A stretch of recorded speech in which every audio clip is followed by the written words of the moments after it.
नमस्कार साथियों, हफ्ते का टॉप करंट अफेयर यानी कि वीकली करंट अफेयर लेकर मैं आकाश चंदेव आपके सामने हाजिर हूं। टेक्स्टबुक सुपर कोचिंग पे आप सबका बहुत बहुत स्वागत करता हूं।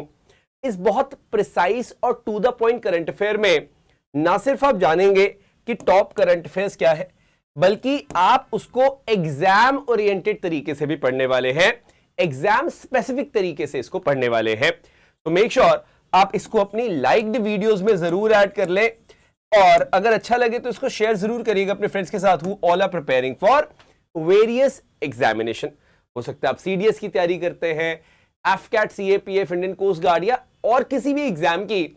ये करंट अफेयर वो करंट अफेयर है जो किसी भी कीमत पर आपको छोड़ना नहीं है, मिस नहीं करना। इसकी आप खास ध्यान रखिएगा इस चीज का। मेरा टेलीग्राम चैनल आकाश चंदेव, टेक्स्टबुक ज्वाइन करना ना भूलें for all the updates and important links and PDFs. इसका भी पीडीएफ आपको वहीं पर जाकर मिलेगा। तो चलिए शुरू करते हैं without further do. When we talk about the current affair, तो मैं सबसे पहले डिफेंस करंट अफेयर से स्टार्ट करता हूं। समुद्र शक्ति बहुत न्यूज में था।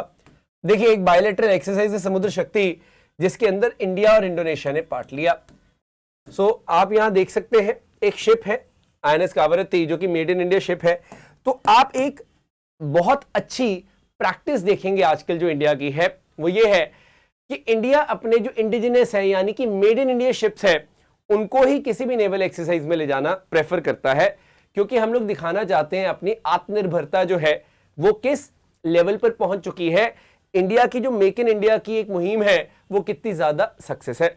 सो this was the 4th edition, but edition इतना इंपॉर्टेंट नहीं होता। बस आपको ये बात पता होनी चाहिए कि हम लोग इसमें पार्टिसिपेट कर रहे हैं समुद्र शक्ति में। क्लियर? मूविंग अहेड, हम लोग बात करते हैं जल राहत। एक फ्लड रिलीफ एक्सरसाइज बहुत न्यूज में थी। अब ये किसने कंडक्ट करवाई, कहां पर कंडक्ट हुई, ये बहुत इंपॉर्टेंट पॉइंट हो जाते हैं। तो मैं आपको पहले तो ये बताना चाहता हूं कि एक हमारी गजराज कोर है इंडियन आर्मी की, नंबर 4 कोर यानी कि गजराज कोर, इस तरह का इसका इंसिग्निया है। तो यहां पे इन्होंने जल राहत एक फ्लड रिलीफ एक्सरसाइज कंडक्ट करवाई है। कहां पे करवाई है बेटे? असम में करवाई है।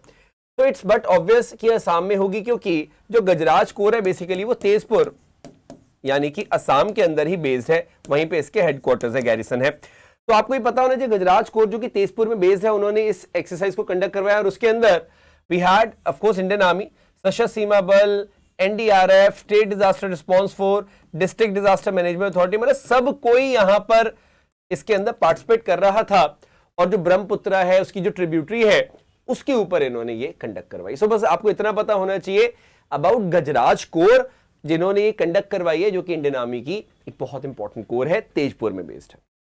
आगे बढ़े। Now I would like to tell you about an appointment. Air marshal Ashutosh Dixit is now the deputy chief of air staff.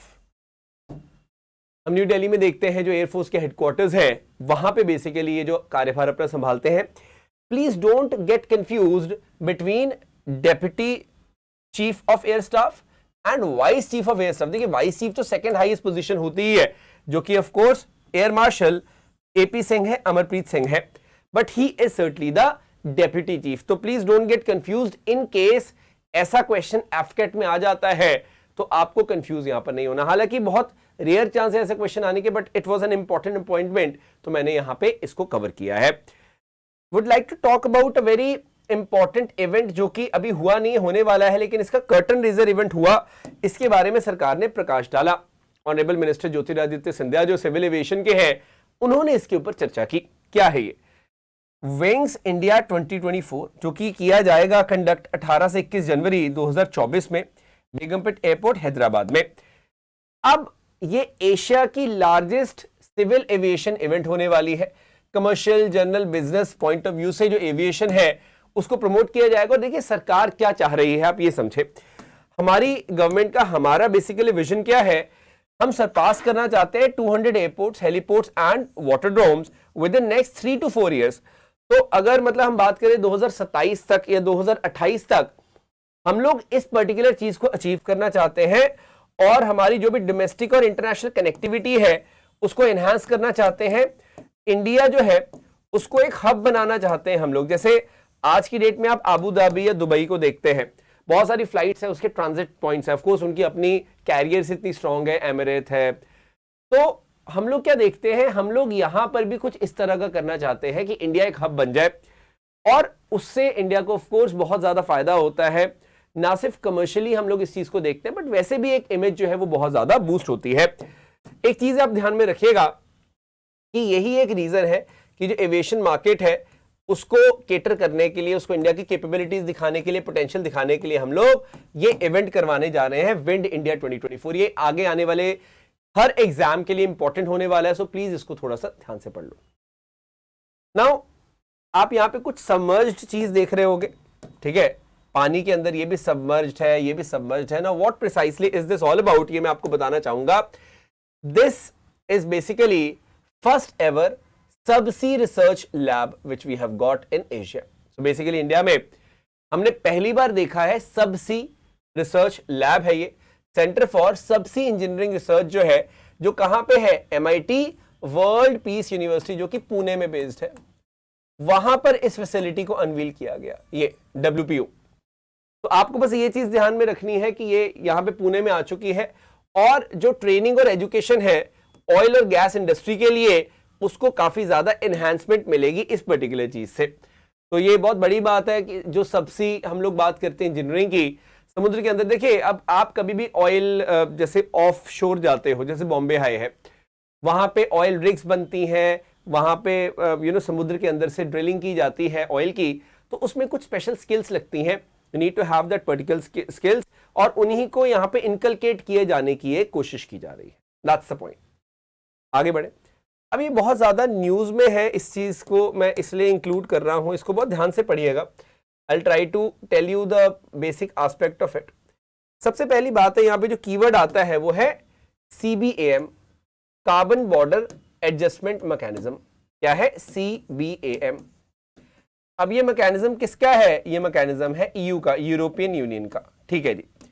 Now what is it all about? इसको आप कार्बन टैक्स के नाम से भी जान सकते हो, इंडिया तो इसको बेसिकली कार्बन टैक्स के नाम से ही चर्चा कर रहा है इसकी। So we have to ultimately understand. अब हैविंग सेड दैट, यहां पे पूरी जो सिंपल सी क्लैरिटी है वो मतलब हमें यहां पे पिक करनी है। ये बहुत बेसिक सी चीज है, इसको आपको थोड़ा सा समझना होगा, ये ध्यान में रखिएगा। When we talk about this particular thing, ये जो कार्बन बॉर्डर एडजस्टमेंट मैकेनिज्म है, इसको अक्टूबर 2023 से लगाया जाएगा, ठीक है। तो अभी 4-5 महीने बाद ये लगेगा, लेकिन ये क्या है? ये एक तरह का कार्बन टैक्स है और non environment sustainable product which are imported into the EU। मैं एग्जांपल देता हूं, जैसे सीमेंट है, आयरन स्टील, एल्यूमिनियम, फर्टिलाइजर है, इलेक्ट्रिसिटी तक है, हाइड्रोजन है, जो भी EU के अंदर आएगा, ऐसा इनका मानना है कि भाई इन चीजों के अंदर जब भी प्रोड्यूस किया जाता है तो कहीं ना कहीं कार्बन फुटप्रिंट छोड़े जाते हैं, कार्बन एमिशंस होते हैं, और इसीलिए इन पे 20 से 35% तक का टैक्स लगेगा। अब इंडिया को इससे क्या प्रॉब्लम है? इंडिया ने प्लान किया है कि हम लोग WTO में इसके खिलाफ एक कंप्लेन करेंगे, क्योंकि इट्स अ यूनिलैटरल डिसीजन, और कहीं ना कहीं इंडिया के बहुत सारे बिजनेस हैं, स्मॉल बिजनेस भी हैं, जिसको ये नेगेटिवली इंपैक्ट कर सकता है।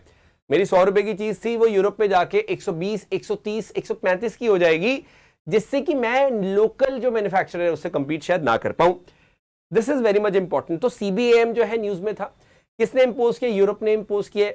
किस रेंज में होगा? 20 से 35% की रेंज में होगा, और इंडिया इसको WTO में कंटेस्ट करेगा, इसके खिलाफ कंप्लेन करेगा, because we are not happy, क्योंकि यहां से बहुत सारी चीजें हैं जो हम यूरोप को एक्सपोर्ट करते हैं। I hope it's clear to you.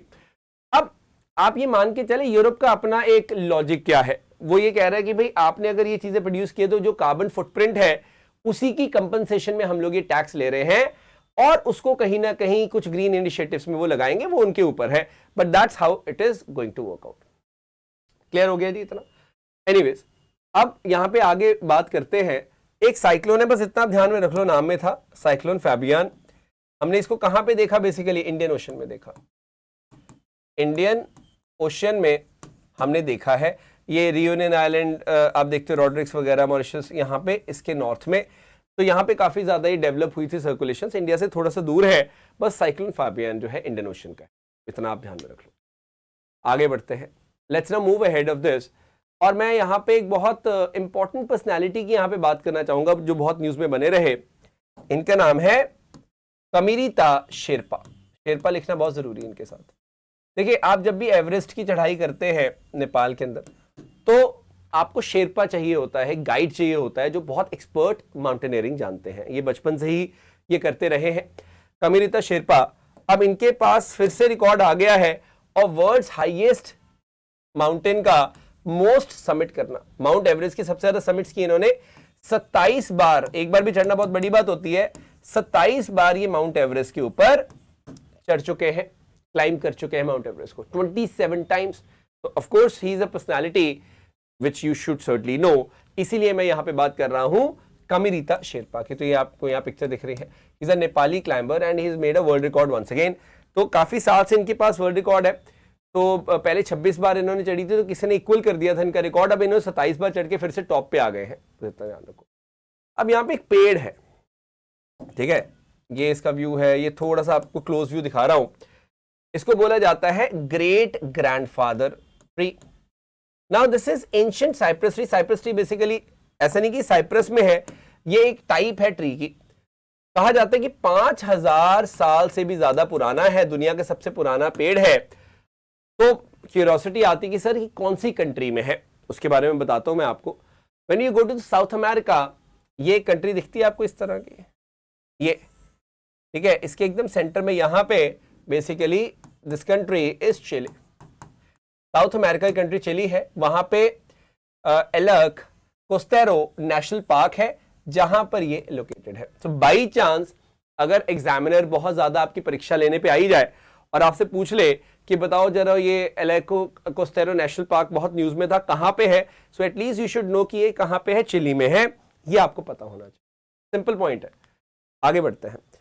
अब गतका अगर आपको, मतलब अगर आप पंजाब से बिलोंग करते हो आपको पता होगा, अगर आप नहीं बिलोंग करते हो मैं बता दूं, it's a traditional game, it's basically martial arts. Traditional martial art है, जैसे केरला में किलारी पेट्टू वगैरह आप देखते हो, उसी प्रकार से हम लोग यहां पर देखते हैं मार्शल आर्ट्स गतका। ये जो सिखों में निहंग होते हैं उनमें बहुत ज्यादा इसका प्रचलन है। एक बहुत इंटरेस्टिंग होला मोहल्ला भी होता है होली के आसपास अनंतपुर साहब में, वहां पे भी इसको करवाया जाता है गतका। सो टाइम टू टाइम आप ये गतका देखते रहेंगे, कुछ इस प्रकार से होता है। और सबसे बड़ी बात है जो 37th नेशनल गेम्स हो रही है 2023 में, कहां पे हो रही है बेटे, गोवा में। वहां पे गतका जो है इसको इंक्लूड किया गया, ऑफिशियली इंक्लूड किया गया है, इसका भी इवेंट होगा। तो आप देखो कितनी ट्रेडिशनल चीजें हैं हमारी नेशनल गेम्स में। मलखम होता है, गतका होता है, योगा तक हमने इंक्लूड कर दिया है ना। तो it's actually a very nice thing. हम ट्रेडिशनल गेम्स को जब प्रोत्साहन देते हैं तो बहुत सारे लोग इन गेम्स को भी परसू करते हैं, इनमें अट्रैक्ट होते हैं, and that's the thing which is going to pave way for success of youth also, जो कि इन गेम्स के साथ जुड़े हैं। तो ये बहुत जरूरी है। तो ये मैं आपको बताना चाहता था, आपको पता होना चाहिए गतका के बारे में। आगे बढ़ते हैं। 2000 का नोट फाइनली विड्रॉ कर लिया गया, ये बहुत लेटेस्ट न्यूज है, लेकिन यहां पे कुछ चीजें हैं जो आपको क्लियर होनी बहुत जरूरी है। चाहे इसका विड्रॉल हो गया है, लेकिन ये अभी भी एक लीगल टेंडर है। मतलब अगर आपके पास 2000 का नोट है या कई नोट हैं, तो ऐसा नहीं है कि वो बर्बाद हो गया है, वो खत्म हो गया, ऐसा बिल्कुल नहीं है। It is certainly very much valid. और 30 सितंबर तक आपको बैंक में इसको डिपॉजिट करवा देना है या बैंक से जाके एक्सचेंज करवा लेना है। हाँ, इतना जरूर है कि एक्सचेंज फैसिलिटी जो है वो 20,000, मतलब एक टाइम पे 10 नोट ही आपके एक्सचेंज होंगे। इस चीज का आपको ध्यान रखना है। जमा तो आप करवा सकते हो अपने लिमिट के हिसाब से, तो कोई दिक्कत ही नहीं है, जितने हैं आप जमा करवा दो। 30 सितंबर की जो डेडलाइन है, तो आप 30 सितंबर बहुत है, ठीक है। पूरा जून, जुलाई, अगस्त, सितंबर, मतलब 4 महीने 10 दिन का जो टाइम दिया गया है लगभग, विच इज फाइन, कोई बहुत कम टाइम नहीं है। लेकिन मैं इसके बारे में आपको कुछ बताना चाहूंगा जो आपको पता होना चाहिए, very much important that is. देखिए, अप्रोक्सीमेटली 89% ऑफ 2000 बैंक नोट्स जो मार्च 2017 से पहले इशू हुए थे, वो 4 से 5 साल का उनका लाइफ स्पैन हो चुका है। और आरबीआई की एक पॉलिसी है जिसको हम लोग क्लीन नोट पॉलिसी बोलते हैं। क्लीन नोट पॉलिसी, तो क्लीन नोट पॉलिसी मतलब क्या, देखो 4-5 साल में आपने भी नोटिस किया होगा, नोट बहुत पुराना हो जाता है, बहुत कमजोर सा हो जाता है, गंदा सा हो जाता है। तो ये भी एक रीजन है कि इन्होंने इसको विड्रॉ किया है। और साथ ही साथ आरबीआई ने एक चीज बताई कि total value of 2000 bank notes in circulation has decreased. पहले 6.73 लाख करोड़ थी 2018 में, अब 3.62 लाख करोड़ है, मतलब सर्कुलेशन में इतना नहीं है। तो only 10% of the total notes in circulation जो है वो है हमारा ये वाला नोट, सिर्फ 10.8%। तो कहने का मतलब है मैक्सिमम लोगों के पास तो है भी नहीं। इनफैक्ट मैं अपनी बात करूं, मैंने बहुत देर से 2000 का नोट नहीं देखा। आई एम श्योर आप भी कमेंट करके बताएं कि आपके पास 2000 के कितने नोट हैं। एनीवेज, सो आप ये देखेंगे जो सर्कुलेशन है उसकी बहुत कम है, वैसे भी बैंक की मतलब ये जो नॉर्मल सर्कुलेशन है उसमें है नहीं, और यही एक डिसीजन है कि ये विड्रॉ कर रहे हैं उसको, और more over clean note policy जो है ये भी इंपॉर्टेंट है। तो इन सब चीजों को ध्यान में रखते हुए, मद्देनजर रखते हुए आरबीआई ने अपना ये फैसला लिया, जो कि बहुत अच्छा एक डिसीजन है इनका। सो ये आप थोड़ा सा नोटिस करिए। रीजन आपको पता चल गया है कि भाई एक तो सर्कुलेशन में ओवरऑल एब्सोल्यूट नंबर भी डिक्रीज हुआ है, ठीक है, 6.73 लाख करोड़ से 3.62 लाख करोड़ हुआ है, ऊपर से सिर्फ 10% ऑफ टोटल नोट्स है सर्कुलेशन में, तो ये तो कुछ भी नहीं है। इसीलिए हमें इस चीज को मतलब ध्यान में रखना जरूरी है। आगे बढ़ते हैं। Would like to talk about Libyan parliament, बहुत न्यूज में थी। क्यों? क्योंकि जो पीएम फाती बशागा है यहां पे, इनको एक्सपेल कर दिया लीबियन पार्लियामेंट ने, और जो ओसामा हमादा है वो आप जानते हैं। देखिए, Libya has been a country which is in political turmoil from a long time. कभी थोड़ी स्टेबिलिटी आती है फिर टर्मोइल में चले जाते हैं, तो उसी का ये एक आपको देखने को मिलता है, सिंबॉलिक चीज है। तो आपको ये पता होना चाहिए फाती बशागा वॉज इन न्यूज, तो ये लीबिया के प्राइम मिनिस्टर रहे हैं, अभी इनको सस्पेंड कर दिया है पार्लियामेंट। अब एक पोर्टल या एक बहुत अच्छे इनिशिएटिव की मैं बात करना चाहूंगा, and that is known as Utsah. क्या है जी? ये उत्साह की मैं बात करूंगा यहां पे। ये now what is Utsah all about? Utsah आखिरकार क्या है? It is undertaking transformative strategies and action in higher education, इसको बोलते हैं उत्साह। ठीक है जी। तो ये किसने लॉन्च किया है जी? यूनिवर्सिटी ग्रांट कमीशन यानी कि यूजीसी ने इसको लॉन्च किया है। उत्साह बेसिकली है, एंड यहां पे इसके साथ साथ जो प्रोफेसर ऑफ प्रैक्टिस पोर्टल है वो भी लॉन्च किया गया है। Ultimately quality of education India में इंप्रूव करनी है, तो यहाँ पे वैल्यूएबल रिसोर्सेज स्टूडेंट को, फैकल्टी को, यूनिवर्सिटीज को मिलेंगे to improve the quality of higher education in India. So ultimately ये रिसोर्सेज जो है ये बहुत इंपॉर्टेंट है यहाँ पे मिलना, और इसीलिए ये पोर्टल भी हमें देखने को मिला है। उत्साह पोर्टल की मैं यहाँ बात कर रहा हूँ, सिंपल पॉइंट। चलिए आगे बढ़ते हैं। मेरी लाइफ, मेरी लाइफ क्या, एक फोन की ऐप है, इट्स अ ऐप, और यहाँ पे इसको आप खोलोगे तो आपको ऐसे दिखेगा वर्ल्ड एनवायरनमेंट डे, लाइफ, ये सब चीजें, चूज आप लैंग्वेज कर सकते हो, लॉग इन करते हो, ये सब चीजें हैं। अब ध्यान दीजिएगा, ये जो मेरी लाइफ ऐप है इसकी क्या स्टोरी है ये आपको जानना बहुत ज्यादा जरूरी है। सबसे पहली बात है, इसको मिनिस्ट्री ऑफ एनवायरनमेंट, फॉरेस्ट और क्लाइमेट चेंज जो है उन्होंने लॉन्च किया है। मेरी लाइफ यानी कि माई लाइफ। अब यहाँ पे मोबिलाइज करना चाहते हैं यूथ को for climate change ahead of world environment day, जो कि 5 जून 2023 को मनाया जाएगा। वर्ल्ड एनवायरनमेंट डे 5 जून को मनाते हैं।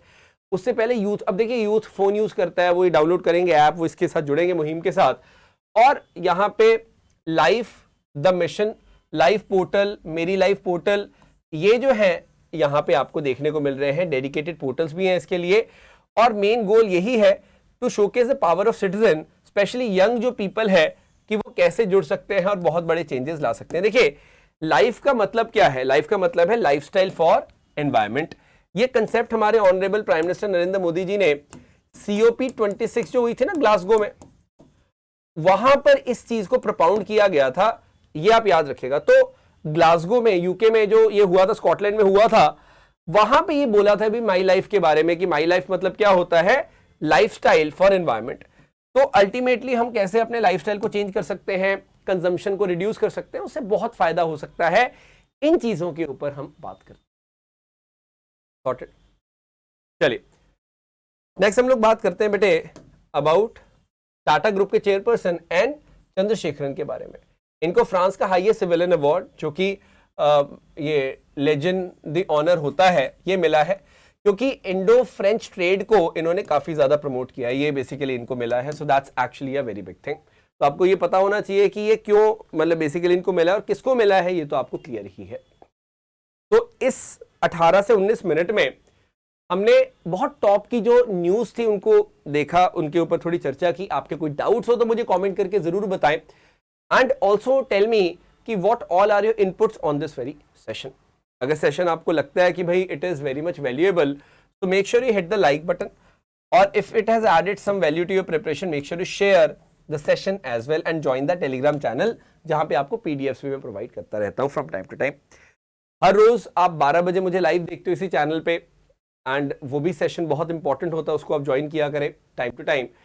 And in case you preparing for your CDS examination, तो आपके लिए एक प्रॉपर लाइव कोर्स है. It's a full live course जो कि 2199 में अवेलेबल है. But if you are enrolling in this course before 21st, यानी कि कल से अगर आप पहले एनरोल करते हैं, so you get a special price as well on this, and that is going to be 1624 only. On top of it मैं आपको बता देना चाहता हूं दैट CDS, CAPF और AFCAT जो है उसका कॉम्बो आपको 3704 में मिल रहा है यूजिंग द कोड जोश. सो मेक श्योर आप जोश कोड का इस्तेमाल जरूर करें whenever you get the subscription for the special prices. So that's it for now. It was great having this session. I hope आपने इसको एंजॉय किया, कुछ आपने इससे गेन किया, और बस इसी तरह से आप आगे बढ़ते रहें, मैं यही चाहूंगा. And we have to make sure कि जो क्लैरिटी है आपकी वो बहुत बढ़िया होनी चाहिए. It should be top notch. जब भी आप करंट अफेयर की बात करते हो, सटीक करंट अफेयर पढ़े, एग्जाम ओरिएंटेड करंट अफेयर पढ़े, जिससे कि आपका एफर्ट भी कम लगे लेकिन आउटपुट ज्यादा निकले. So that's it for now. Thank you so very much. It was great having this session. Have a great weekend ahead. Jai Hind, Jai Bharat.